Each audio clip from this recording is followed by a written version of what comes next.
जय हिंद दोस्तों, कैसे शुरू उम्मीद करता हूँ सभी मस्त होंगे, अपने स्टडी कार में व्यस्त होंगे। स्वागत है सभी का सीटेट दिसंबर 2025 के एग्जाम में। आज हम करने वाले हैं एसएससी एंड सामाजिक विज्ञान के मोस्ट इंपॉर्टेंट क्वेश्चन, जो कि प्रीवियस ईयर क्वेश्चन पेपर है 2011 से लेकर 2024 तक एग्जाम में क्वेश्चन छपने वाले हैं। बहुत ही महत्वपूर्ण क्वेश्चन लिए गए हैं। चैनल पर जो भी नए हैं चैनल को सब्सक्राइब कर लीजिए। चलिए क्लास को स्टार्ट करते हैं। पहला क्वेश्चन है, भारत का संविधान कब अपनाया गया था? 26 जनवरी 1950, 15 अगस्त 1947, 26 नवंबर 1947, 26 नवंबर 1949। कौन सा ऑप्शन करेक्ट है? क्वेश्चन इंपॉर्टेंट है, 2018 में यह क्वेश्चन पूछा गया था। बहुत ही महत्वपूर्ण क्वेश्चन है।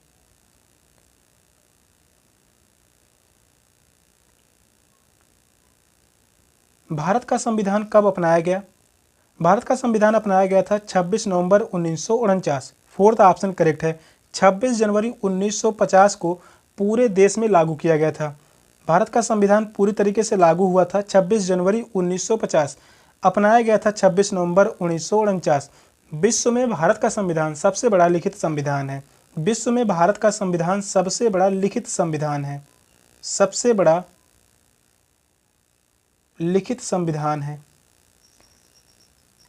विश्व में सबसे बड़ा लिखित संविधान है, जिसमें 450 के आसपास अनुच्छेद हैं। इसके अलावा 12 अनुसूचियां हैं। 12 अनुसूचियां हैं और 94 से ज़्यादा लगभग संशोधन हो चुके हैं। फोर्थ ऑप्शन करेक्ट है, 26 नवंबर 1949। नेक्स्ट क्वेश्चन है, निम्नलिखित में से किसने भारत की रियासतों को एकीकृत करने में निर्णायक भूमिका निभाई थी? सी Rajagopalachari, Jawaharlal Nehru, Sardar Vallabhbhai Patel, doctor B R Ambedkar. कौन सा ऑप्शन राइट है? क्वेश्चन यह भी इंपॉर्टेंट है। निम्नलिखित में से किसने भारत की रियासतों को एकीकृत करने में निर्णायक भूमिका निभाई थी? सरदार Vallabhbhai Patel. Third option correct है, सरदार वल्लभ भाई पटेल। सरदार वल्लभ भाई पटेल ने 562 देशी रियासतों को भारत में मिलाकर भारत को एक सूत्र में बांधा था और एक कुशल प्रशासक होने के कारण इन्हें लौह पुरुष के नाम से जाना जाता है। सरदार वल्लभ भाई पटेल को लौह पुरुष के नाम से जाना जाता है। ये इंपॉर्टेंट है। बात कर लेते हैं डॉक्टर बी आर अम्बेडकर।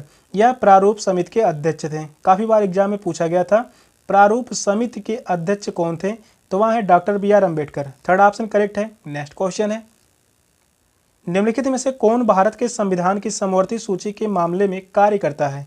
स्थानीय सरकारी निकाय, केंद्र सरकार और राज्य सरकारें और स्थानीय सरकारी निकाय, केंद्र शासित प्रदेश। कौन सा ऑप्शन राइट है? सीट के एग्जाम में 15 क्वेश्चन पूछे जाते हैं संविधान से। इंपॉर्टेंट क्वेश्चन है।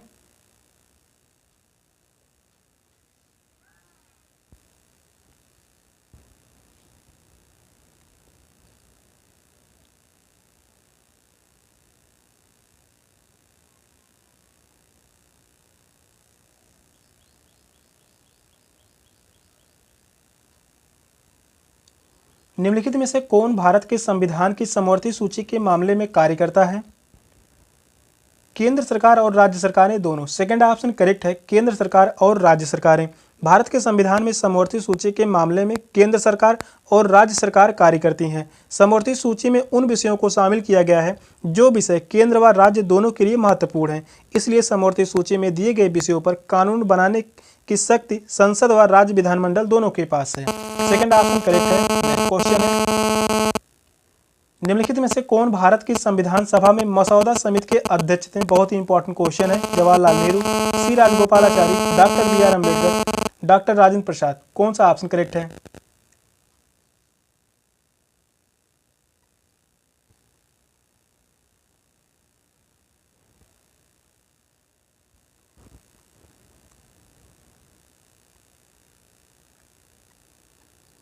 निम्नलिखित में से कौन भारत की संविधान सभा में मसौदा समिति के अध्यक्ष थे, यानी प्रारूप समिति के अध्यक्ष कौन थे? Doctor B R Ambedkar. Third option correct है, डॉक्टर बी आर अम्बेडकर प्रारूप समिति यानी मसौदा समिति के अध्यक्ष थे। मसौदा समिति का गठन कब किया गया था? 29 अगस्त 1947 को। 29 अगस्त 1947 को मसौदा समिति यानी प्रारूप समिति का गठन किया गया। इसमें 7 सदस्य थे जिसके अध्यक्ष doctor B R Ambedkar ji थे। थर्ड ऑप्शन करेक्ट है। डॉक्टर राजेंद्र प्रसाद की बात कर लेते हैं। ये संविधान सभा के अध्यक्ष थे। संविधान सभा के अध्यक्ष थे?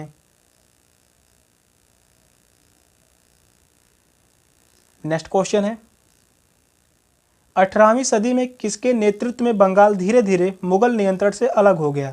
बुरहान उल मुल्क, मुर्शिद कुली खान, नादिर शाह, अलवर्दी खान। कौन सा ऑप्शन राइट है?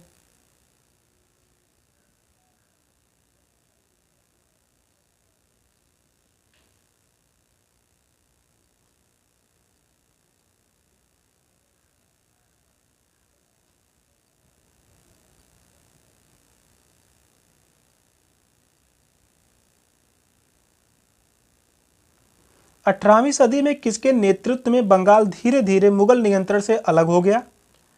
मुर्शिद Quli Khan. Second option correct है, मुर्शिद कुली खान। 18वीं सदी में मुर्शिद कुली खान के नेतृत्व में बंगाल धीरे धीरे मुगल नियंत्रण से अलग हो गया। मुर्शिद कुली खान बंगाल के राज्यपाल थे। ये जो थे बंगाल के राज्यपाल थे, राज्यपाल थे। सेकंड ऑप्शन करेक्ट है। नेक्स्ट क्वेश्चन है, निम्नलिखित में से किस गवर्नर जनरल ने फैसला किया कि बहादुर शाह जफर आखिरी मुगल सम्राट होंगे और उनकी मृत्यु के बाद किसी भी वंशज को शासक के रूप में पहचाना नहीं जाएगा? Lord Cornwallis, Lord Dalhousie, William Bentinck, Lord Canning. कौन सा ऑप्शन राइट है? क्वेश्चन यह भी इंपॉर्टेंट है।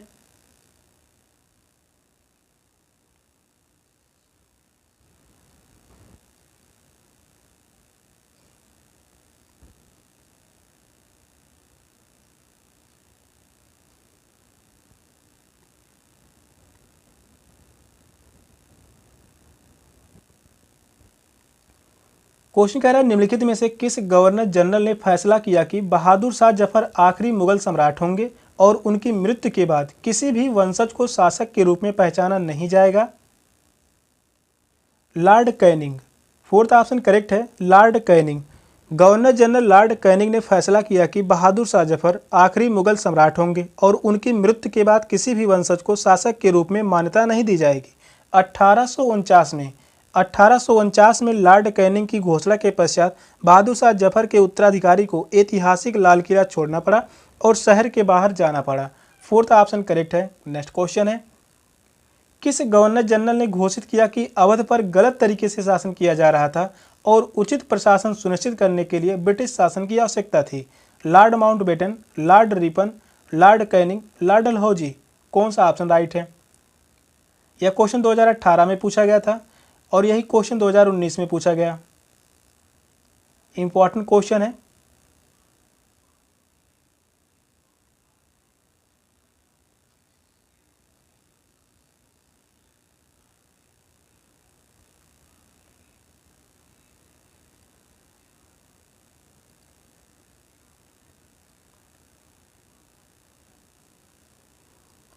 किस गवर्नर जनरल ने घोषित किया कि अवध पर गलत तरीके से शासन किया जा रहा था और उचित प्रशासन सुनिश्चित करने के लिए ब्रिटिश शासन की आवश्यकता थी? Lord Dalhousie. Fourth option correct है, लॉर्ड डलहौजी। लॉर्ड डलहौजी ने अवध पर कुशासन का आरोप लगाकर 13 फरवरी 1856 में उसे ब्रिटिश साम्राज्य का अंग बना लिया। ब्रिटिश साम्राज्य का अंग कब बनाया था? 13 फरवरी 1856 में। 13 फरवरी 1856। फोर्थ ऑप्शन करेक्ट है, लॉर्ड डलहौजी। नेक्स्ट क्वेश्चन है, कानपुर के किस शासक ने खुद को पेशवा कहा? बहादुर शाह जफर, नाना साहेब, बाजीराव प्रथम, बाजीराव द्वितीय। कौन सा ऑप्शन राइट है? 2022 में यह क्वेश्चन पूछा गया था। कानपुर के किस शासक ने खुद को पेशवा कहा?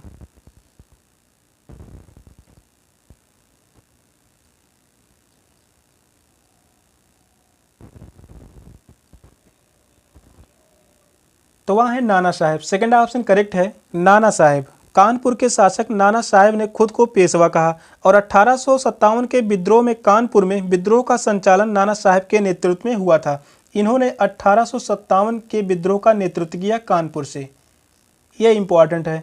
सेकंड ऑप्शन करेक्ट है। नेक्स्ट क्वेश्चन है, कारखाने के विषय में पढ़ाने के लिए सबसे उपयोगी विधि होगी? एक डॉक्यूमेंट्री फिल्म दिखाना, एक कहानी सुनाना, किसी विशेषज्ञ को निमंत्रित करना, किसी औद्योगिक कारखाने की यात्रा आयोजित करना।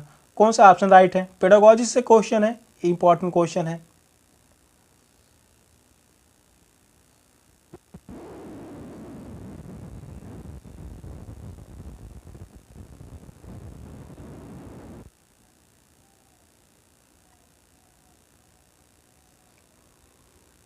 कारखाने के विषय में पढ़ाने के लिए सबसे उपयोगी विधि कौन सी होगी? किसी औद्योगिक कारखाने की यात्रा आयोजित करना। फोर्थ ऑप्शन करेक्ट है, किसी औद्योगिक कारखाने की यात्रा आयोजित करना। कारखाने के विषय में पढ़ाने के लिए सबसे उपयोगी विधि होगी औद्योगिक कारखाने की यात्रा आयोजित करना। यह विधि कारखाने की यात्रा सिखाने पढ़ाने के उद्देश्य से बहुत ही महत्वपूर्ण होगी। सेकंड ऑप्शन करेक्ट है। नेक्स्ट क्वेश्चन है, एडुसैट से क्या अभिप्राय है? एक मानव निर्मित भारतीय उपग्रह रॉकेट जिसका उपयोग मानव निर्मित उपग्रहों को सूर्य की कक्षा में स्थापित करने के लिए किया जाता है। थर्ड ऑप्शन है, सौरमंडल में खोजा गया एक नया ग्रह, एक क्षुद्र ग्रह जो मंगल और बृहस्पति की कक्षाओं के बीच पाया जाता है। कौन सा ऑप्शन करेक्ट है? तो यहाँ पर जो है मिस प्रिंटिंग है, खोजा गया। क्वेश्चन को ध्यानपूर्वक पढ़िए और बताइए कौन सा ऑप्शन करेक्ट होगा।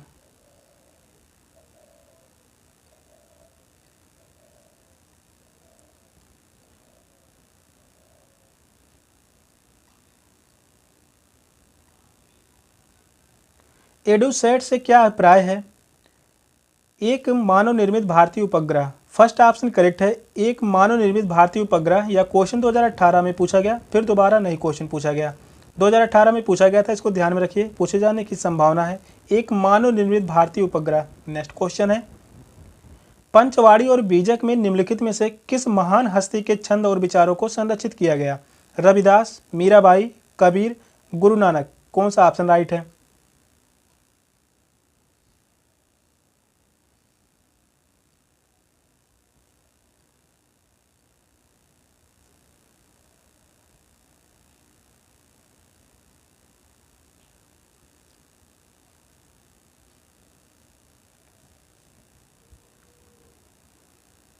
क्वेश्चन कह रहा है, पंचवाड़ी और बीजक में निम्नलिखित में से किस महान हस्ती के छंद और विचारों को संरक्षित किया गया है?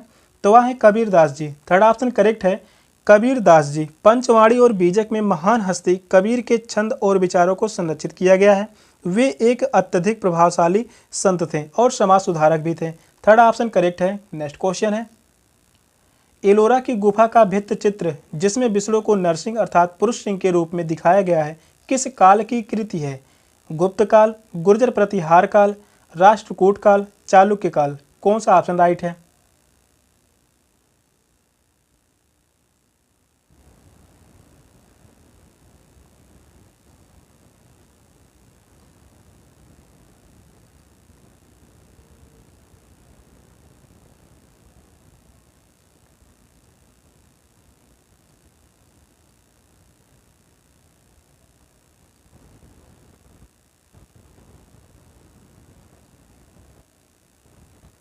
एलोरा की गुफा का भित्त चित्र जिसमें विष्णु को नरसिंह अर्थात पुरुष सिंह के रूप में दिखाया गया है किस काल की कृति है? राष्ट्रकूट काल की। थर्ड ऑप्शन करेक्ट है, राष्ट्रकूट काल। एलोरा की गुफा का भित्त चित्र जिसमें विष्णु को नरसिंह अर्थात पुरुष सिंह के रूप में दिखाया गया है राष्ट्रकूट काल की कृति है। इस दृश्य में विष्णु को राक्षस हिरण्यकश्यप को नष्ट करने वाले पुरुष सिंह के रूप में दर्शाया गया है। एलोरा हिंदू, बौद्ध और जैन गुफा मंदिरों की श्रृंखला के लिए प्रसिद्ध है। यह किसके लिए प्रसिद्ध है? हिंदू, इसके अलावा जैन और बौद्ध। हिंदू, बौद्ध और जैन गुफा मंदिरों की श्रृंखला के लिए प्रसिद्ध है एलोरा गुफा। थर्ड ऑप्शन करेक्ट है। नेक्स्ट क्वेश्चन है, निम्नलिखित में से कौन सा संगठन उपनिषद में आस्था रखता है? सेवा समाज, ब्रह्म समाज, रामकृष्ण मिशन, सत्य शोधक समाज। कौन सा ऑप्शन राइट है?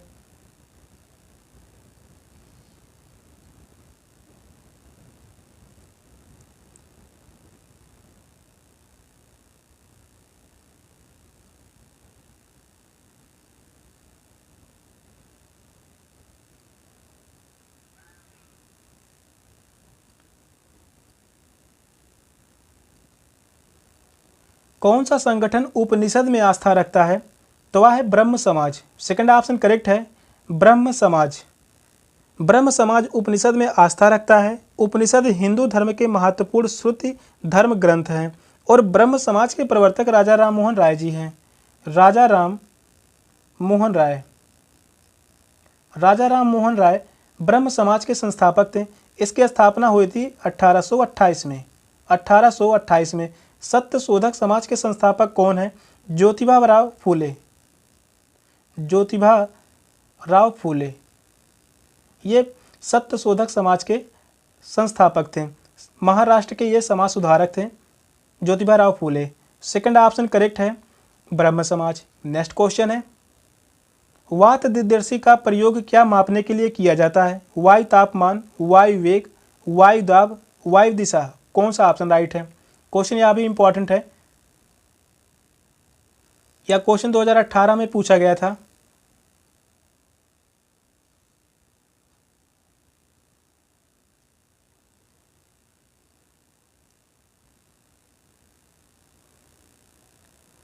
वात दिदर्शी का प्रयोग क्या मापने के लिए किया जाता है?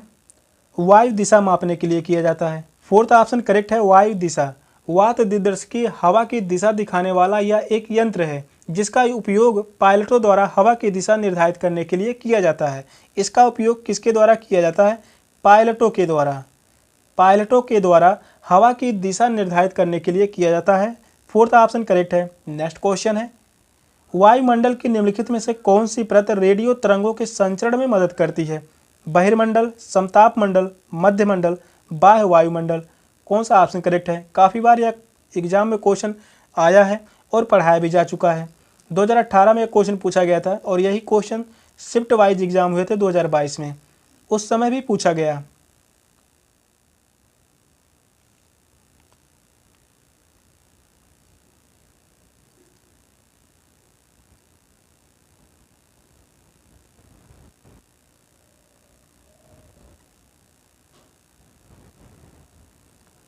वायुमंडल की निम्नलिखित में से कौन सी परत रेडियो तरंगों के संचरण में मदद करती है? बाह्य वायुमंडल।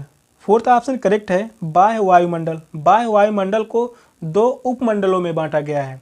जो पहला जो होगा आयन मंडल, पहला है आयन मंडल और दूसरा है आपतन मंडल।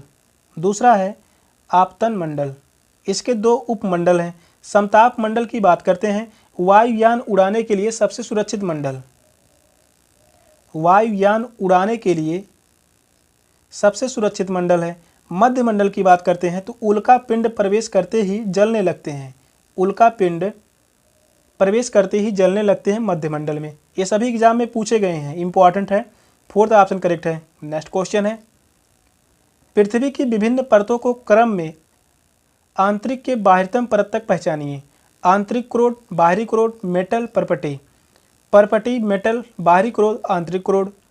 मेटल, परपटी, बाहरी क्रोड, आंतरिक क्रोड। आंतरिक क्रोड, बाहरी क्रोड, परपटी, मेटल, कौन सा ऑप्शन राइट है? क्वेश्चन बहुत ही महत्वपूर्ण है, इसको ध्यान में रखिए।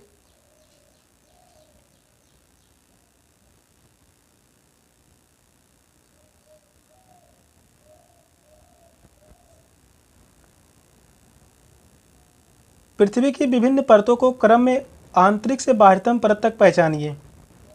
तो पहला जो होगा आंतरिक क्रोड, इसके बाद है बाहरी क्रोड, मेटल, परपटी। फर्स्ट ऑप्शन करेक्ट है, आंतरिक क्रोड, बाहरी क्रोड, मेटल, परपटी। नेक्स्ट क्वेश्चन है, दिए गए आरेख में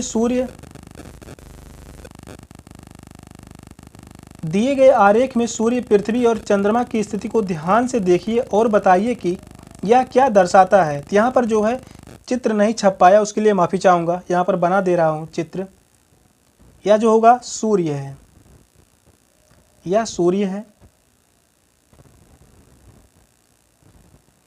यह है पृथ्वी, यह पृथ्वी है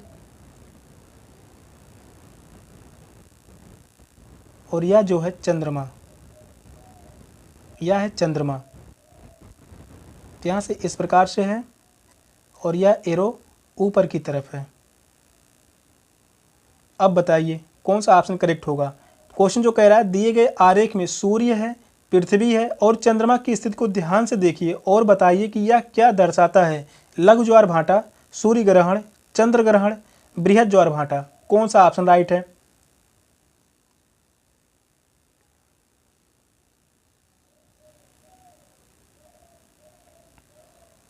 यह दर्शाता है लघु ज्वार भाटा। फर्स्ट ऑप्शन करेक्ट है, लघु ज्वार भाटा। जब सूर्य, पृथ्वी तथा चंद्रमा समकोणीय अवस्था में होते हैं तो लघु ज्वार भाटा उत्पन्न होता है। और बात कर लेते हैं सूर्य ग्रहण। सूर्य ग्रहण कब लगता है? सूर्य ग्रहण जब सूर्य और पृथ्वी के बीच में चंद्रमा आ जाए, और वहीं चंद्र ग्रहण की बात करते हैं जब सूर्य और चंद्रमा के बीच में पृथ्वी आ जाए तो चंद्र ग्रहण लगता है। फर्स्ट ऑप्शन करेक्ट है। नेक्स्ट क्वेश्चन है, जब नदी मैदान में प्रवेश करती है तो यह मुड़ जाती है और बड़े मोड़ बनाकर बहती है जो कहलाता है चाप झील, तटबंध, बाढ़ का मैदान, विसर्प। कौन सा ऑप्शन राइट है?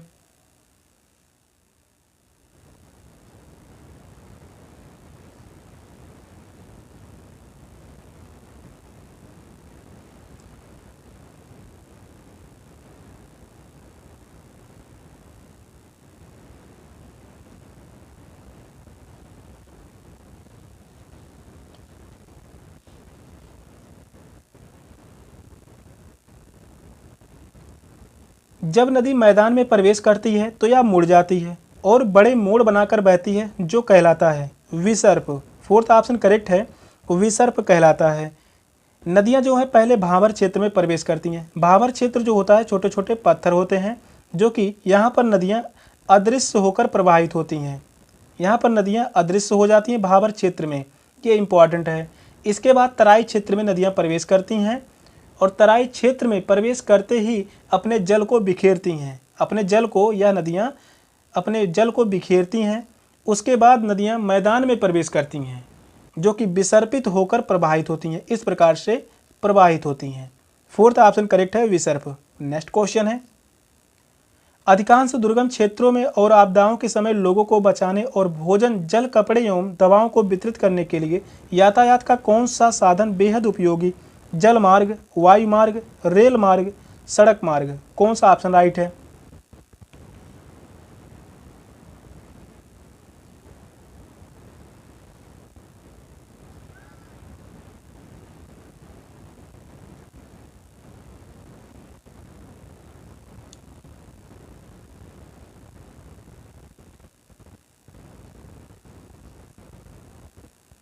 क्वेश्चन नंबर 19 कह रहा है, अधिकांश दुर्गम क्षेत्रों में और आपदाओं के समय लोगों को बचाने और भोजन, जल, कपड़े एवं दवाओं को वितरित करने के लिए यातायात का कौन सा साधन बेहद उपयोगी होगा?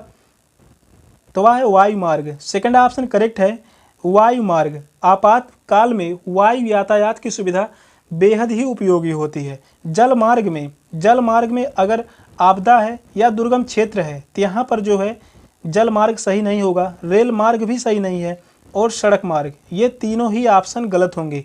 वायु मार्ग सबसे उपयोगी साधन है।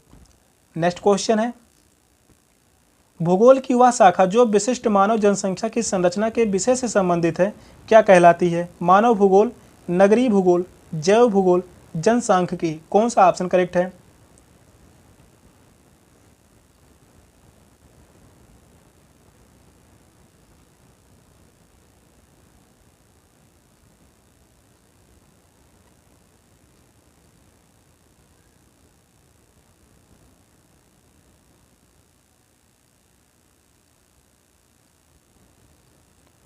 भूगोल की वह शाखा जो विशिष्ट मानव जनसंख्या की संरचना के विषय से संबंधित है वह कहलाती है जनसांख्यिकी। फोर्थ ऑप्शन करेक्ट है, जनसांख्यिकी। जनसांख्यिकी मानव जनसंख्या का सांख्यिकी अध्ययन है। इसमें जनसंख्या के आकार, संरचना और वितरण और जन्म, प्रवास, वय वृद्धि और मृत्यु के संदर्भ में स्थानिक कालिक परिवर्तन का अध्ययन शामिल होता है। फोर्थ ऑप्शन करेक्ट है, जनसांख्यिकी। सेशन का लास्ट क्वेश्चन था। क्वेश्चन कैसे लगे कमेंट में जरूर बताइएगा। चैनल पर नए हैं, चैनल को सब्सक्राइब कर लीजिए। मिलते हैं फिर नेक्स्ट क्लास में, तब तक के लिए बाय बाय, टेक केयर, जय हिंद।